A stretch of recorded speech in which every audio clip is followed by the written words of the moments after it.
नमस्कार, जय श्री राम। हमने पिछले भी वीडियो बनाई थी चूड़ा कर्म संस्कार पर।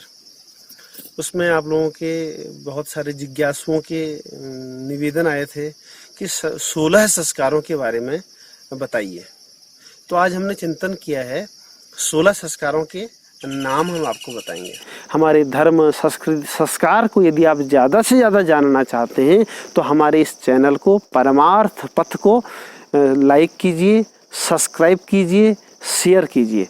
ऐसे तो अश्वलायन ऋषि ने कहा है कि संस्कार रहिता ये तो तेषाम जन्म निरर्थकम।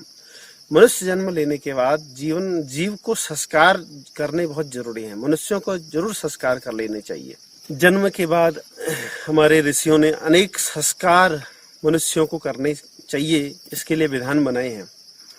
ऐसे तो नारद परिव्राजकोपनिषद में 44 संस्कारों के बारे में कहा गया है।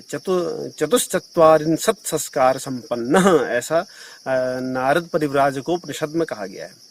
और गौतम धर्मसूत्र संन्यासोपनिषद गौतम स्मृति में 40 संस्कारों के बारे में कहा गया है। चत्वारिंशत् संस्कारैः संस्कृतः।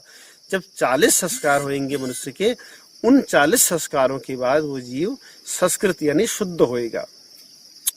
और इसमें यदि 8 दिव्य आत्मगुण जोड़ दिए जाएं तो 48 संस्कारों से युक्त मनुष्य दिव्य मनुष्य हो जाता है। कहीं कहीं पर 25 संस्कारों के बारे में बताया गया है, जैसे संस्कार मयूख है, संस्कार प्रकाश है। इन्होंने 25 संस्कारों के बारे में कहा गया है। इनमें अंगिरा ऋषि के उपवचन के अनुसार, वचनों के अनुसार, अंगिरा ऋषि के वचनानुसार 25 संस्कार कहे गए हैं। कहीं कहीं पर 13 संस्कार, कहीं पर 18 संस्कार, और वैष्णव धर्मशास्त्र में 10 संस्कार बताए गए हैं। और अन्य बहुत सारे ऋषियों के द्वारा, श्री मनु के द्वारा, श्री व्यास जी के द्वारा, श्री जातुकर्ण ऋषि के द्वारा, श्री मार्कंडेय ऋषि के द्वारा एवं याज्ञवल्क्य ऋषि के द्वारा 16 संस्कार बताए गए हैं।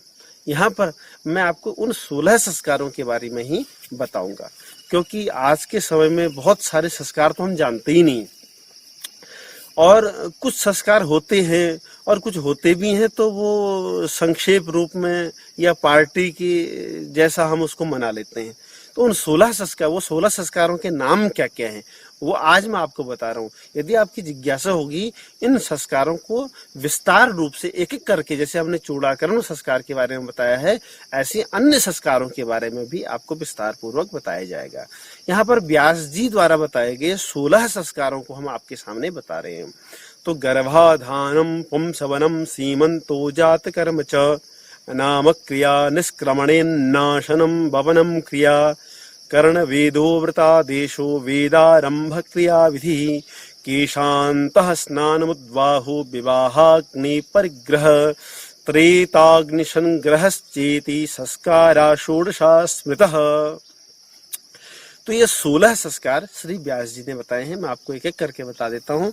पहला संस्कार है गर्भाधान, दूसरा पुंसवन, तीसरा संस्कार है सीमंत, चौथा संस्कार है जातकर्म, पांचवा नामकरण, छठा निष्क्रमण, सातवां अन्नप्राशन, आठवां चूड़ाकर्म और नवां कर्णवेद, 10वां उपनयन, 11 वेदारंभ, 12वां केशांत, 13वां समावर्तन, 14 विवाह, 15वां संस्कार है विवाहाग्नि परिग्रह और 16वां संस्कार है त्रेताग्नि संग्रह।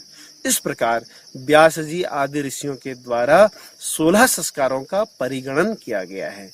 इनमें से भी हम लोग कुछ संस्कारों को निभा पाते हैं। संस्कार जीवन में बहुत ही आवश्यक है।